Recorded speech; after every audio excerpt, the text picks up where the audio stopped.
The second set of college football playoff rankings have been released, and we've got some new teams into the field.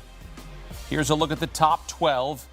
Oklahoma and BYU are the first two teams out because South Florida has now joined the party as the group of five representative, and Miami, coming in at 15th this week, will become the 11th seed in the projected field as you take a look at the top 25. And look, we're going to have some changes here in the projected field. Now we've got a new ACC representative and we've got a new group of five representative. The top four remain the same: Ohio State, Indiana, Texas A&M, Alabama, and Georgia coming in at 5. Texas Tech moves up 2 spots after its win over BYU. BYU falling 5 spots to 12, and everybody's sort of just moving up a spot with the results from week 11. Back here with CBS Sports college football insider Richard Johnson. Let's welcome in two more guests: two-time Super Bowl champ Bryant McFadden and Ohio State great Beanie Wells. Men, good to be with you here. Richard, I'll go your way first. Just your initial takeaways of the projected field and the top 25 rankings. You know, I was wondering how far BYU was going to fall. BYU falls to the 12th ranking. They would be out of the hypothetical college football playoff if it started today. I think that's fine. I think Duke's resume was pretty flimsy unless they had beaten Texas Tech. Then they would have proven themselves to be a good team. Obviously, it's still in line right now to play for the Big 12 championship, so still all to play for them, as in getting into the dance, but don't know if they were going to be able to do that as an at-large seed. And right now the committee says that they would not be able to do that as an at-large seed. BMAC, what stands out to you here in this second set of CFP rankings?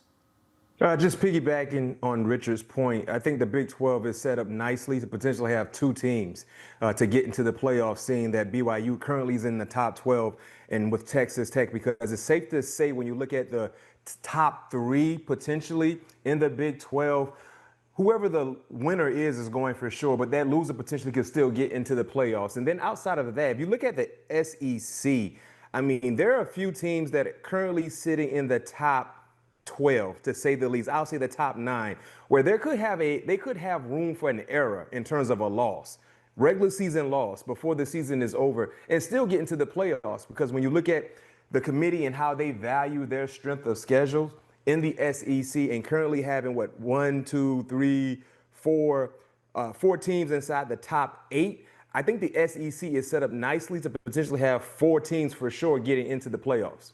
Beanie, you look at the top 12 here. You heard what both Richard and BMAC had to say. What do you have to say here when you see these second set of rankings?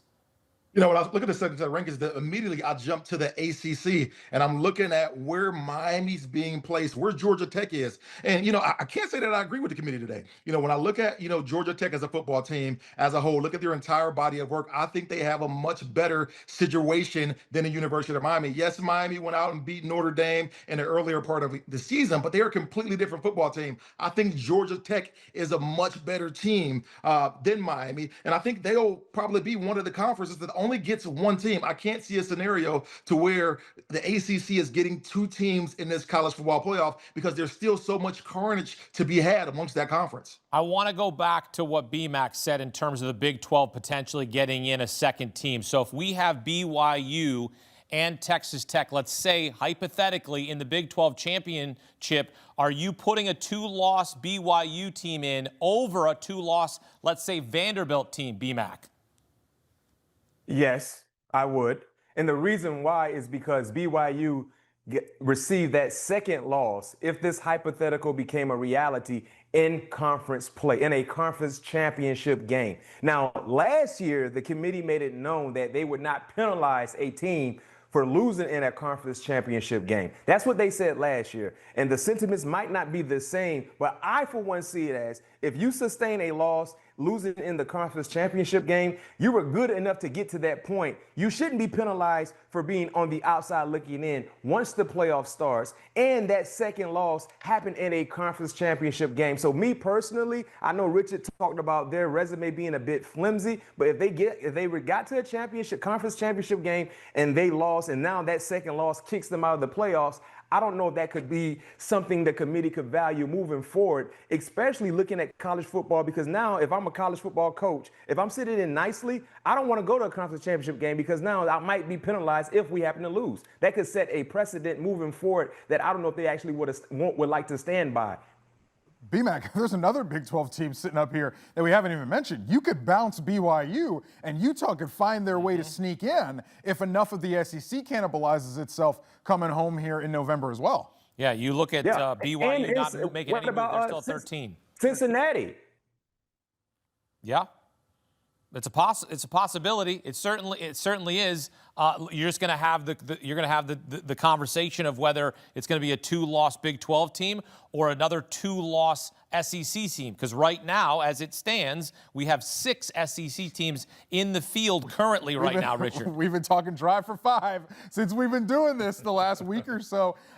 Texas is the really interesting one. If Texas can split these big games that they've got left against Georgia and Texas A&M, the committee will have a very intriguing case on their hands if they're going to put Texas in. I'm not so sure they're going to actually put in a 3-loss SEC team over one of these 2-loss teams, but we got to see how that shakes out coming home here with the bracket. It's going to be Texas is going to be a really, really interesting case. And then you've got Vanderbilt also right there behind Utah sitting at 14th. Could they find a way to slide up and sneak in? I'm going to definitively say, BMAC, that there's not going to be a 3-loss SEC team in over a 2-loss Big 12 team. That's not going to happen, at least not this year.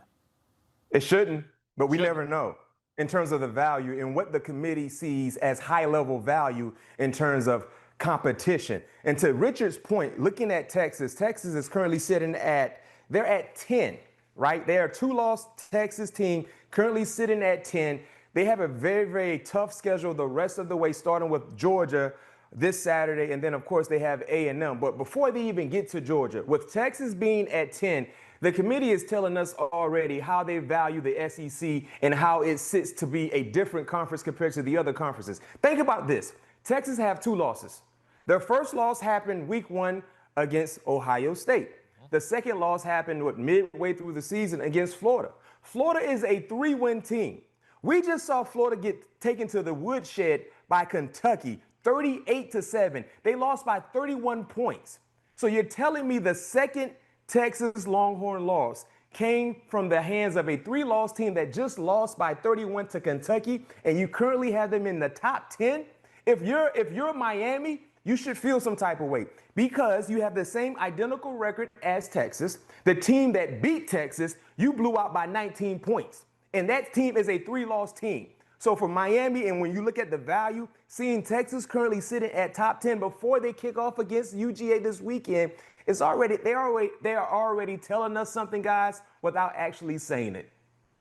B-Mac, I do think you got to take into consideration, though. You talk about Florida and how Texas lost to them. Well, we do have the number 5 team that only beat Florida by a total of, 4 or 6 points, something like that. So Florida is a solid football team in terms of how they get up for certain opponents. Now, obviously, Kentucky wasn't one of the big dogs, so they went out there and laid down. But I think you got to give that Florida loss for Texas a little bit more credit and respect, considering how they played some of their big opponents this season. When you look at how they played Miami, you look at how they played Georgia, they played up to their level of competition and made it very interesting. Beanie, they got 3 wins. We watched that Miami game together, actually.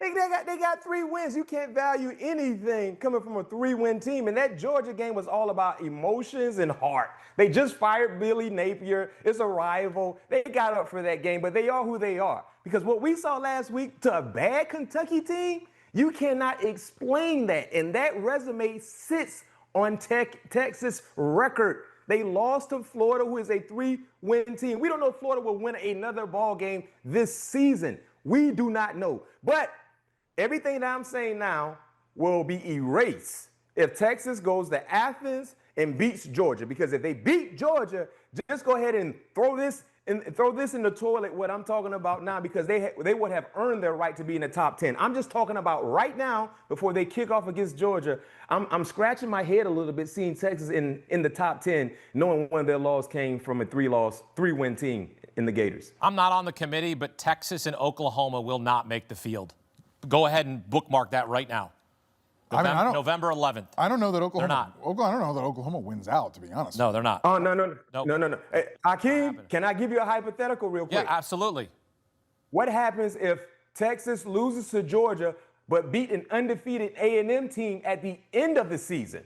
That's where BMAC is where things are going to get really interesting, especially if it falls that way. Then what do you do with that 3-loss Texas that would also have a really, really good win? That's where you kind of see how the rest of this breaks and how the teams around them. Where is BYU as opposed to winning the conference? You know, what would happen to Oklahoma? How does Oklahoma finish in that reality? Does Oregon take another loss? Does Oregon lose to USC next week? Like, how do these things break to see if Texas could be able to get in that reality?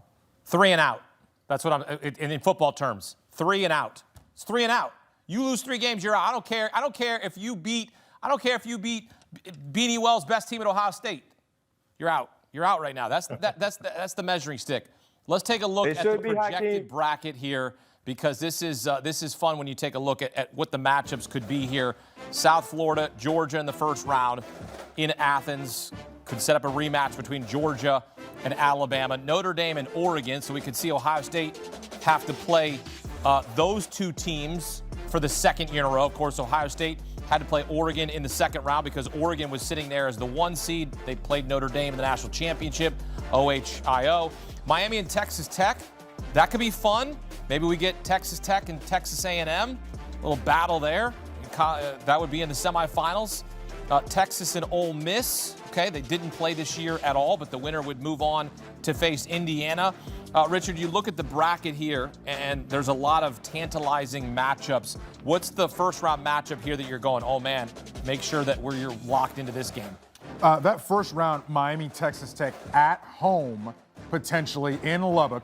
Tortillas flying. That would be an incredible atmosphere. You saw what it looked like Saturday afternoon when BYU and the eyes of the nation were on Texas Tech. I would love to see Texas Tech host Miami in this hypothetical game, just what the atmosphere would be there. That would be that Texas Tech team, quite frankly, paying off, quite literally, all the hype, $25 million roster, all the investment that they've made into that roster to be able to make the postseason. That would be so huge for Texas Tech to be in that spot. And you know, we talk about this amongst each other. This is not the biggest deal in the world, but I do think it is important. The college football playoff should reseed. Oh yeah. After the first round, the number 1 ranked team in the college football playoff should play the lowest seed remaining, just like they do in the NFL. I don't really understand why they don't do that. It doesn't make any sense. The second round games are neutral site games, so you're not giving anybody any home advantage or home disadvantage. It doesn't matter.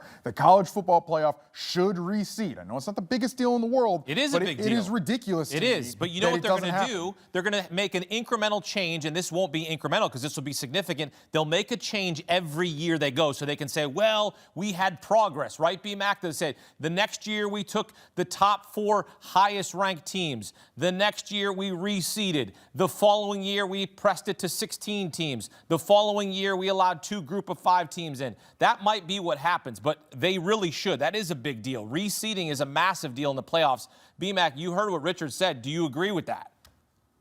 That makes too much sense, yeah, Richard. Exactly. So they won't do it. So they won't do it. That makes too much sense. I think this is what happens when you allow people to be in control of something where they really don't understand the sport. That's how I look at it. Well, there's a lot of athletic directors on this committee. Look, there's a lot of ball they don't understand. They ain't watching football. They ain't watching football religiously. Fair, they're only watching football because they have to be forced to watch football. We all watch football because I love it. If I wasn't working with CBS, guess what I would be doing every Saturday outside of watching my son play football? I'm watching college ball because I love it. No doubt. My heart is invested in it before I became a paid analyst. That's different. I'm going to watch it anyway. You talk about the committee, and the reason why I'm saying that, this is just my opinion, folks. I could be right, I could be wrong. But the reason why I'm saying that is because of the disconnect and the lack of organization that has been associated with the NCAA in totality, with football, but primarily with this whole playoff system. To Richard's point, why there's no reseeding. The NFL, we just highlighted the NFL playoff brackets 1 through 7.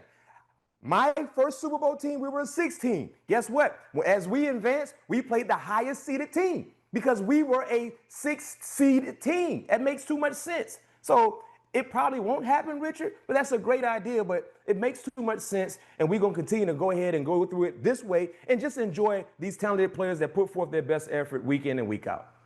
Now, I can tell you what I do not want to see, and I do want to see change, and that's most certainly how they evaluate the Group of 5 team getting in this thing. I do not want to see a 2-loss Group of 5 team in the college football playoff. There's so many other teams in the Group of 4 that potentially would be worth that spot. I would much rather see a 2-loss ACC team, even though their conference has been down this season, over a 2-loss Group of 5 team in this college football playoff. I think it makes no sense whatsoever. I think that automatic bid has to get some change as this thing moves further along, because I do believe that there's more deserving teams. Heck, I'd even take an additional SEC team in over this 2-loss Group of 5 potentially. The other thing about the reseeding conversation that we're having there is it also incentivizes the bye.